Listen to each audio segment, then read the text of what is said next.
The boy who lived is speaking out. Daniel Radcliffe, the star of the Harry Potter franchise, on Monday responded to franchise creator J.K. Rowling's controversial tweets about gender identity, directly addressing fans who may have felt pain reading the author's comments, which some labeled as transphobic.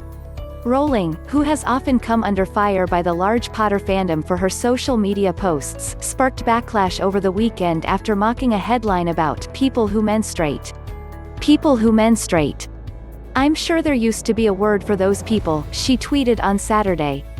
Someone help me out. Wumban? Wimpund? Woomud? Shortly after, the author's name was trending on Twitter, with many accusing her of transphobia, which she's been accused of before. Hi at JK_Rowling, using non-gendered language is about moving beyond the idea that woman equals uterus, Clue, a period tracking app, replied. Feminists were once mocked for wanting to change sexist language, but it's now common to say firefighter instead of fireman. What J.K. Rowling is saying is harmful and dangerous, and the trans and non-binary witches and wizards deserve to feel welcomed and loved in the Harry Potter community, damn it, actress Tessa Netting wrote. Radcliffe, who doesn't have a public presence on social media, wrote a heartfelt response to Rowling's comments in a blog post for the Trevor Project, a nonprofit devoted to suicide prevention among LGBTQ+ youth. Transgender women are women, he wrote.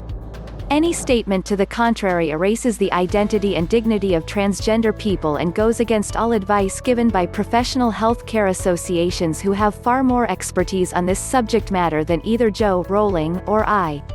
Rowling has not issued an apology.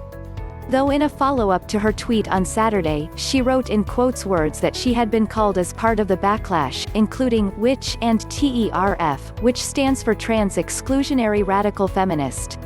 Times change. Woman hate is eternal, she wrote. She followed that tweet with a three-part thread of tweets in which she defended her earlier comments. If sex isn't real, there's no same-sex attraction, she tweeted. If sex isn't real, the lived reality of women globally is erased. I know and love trans people, but erasing the concept of sex removes the ability of many to meaningfully discuss their lives. It isn't hate to speak the truth.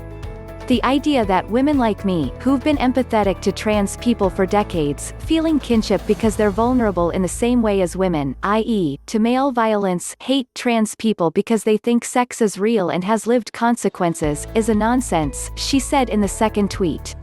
I respect every trans person's right to live any way that feels authentic and comfortable to them, she added. I'd march with you if you were discriminated against on the basis of being trans. At the same time, my life has been shaped by being female.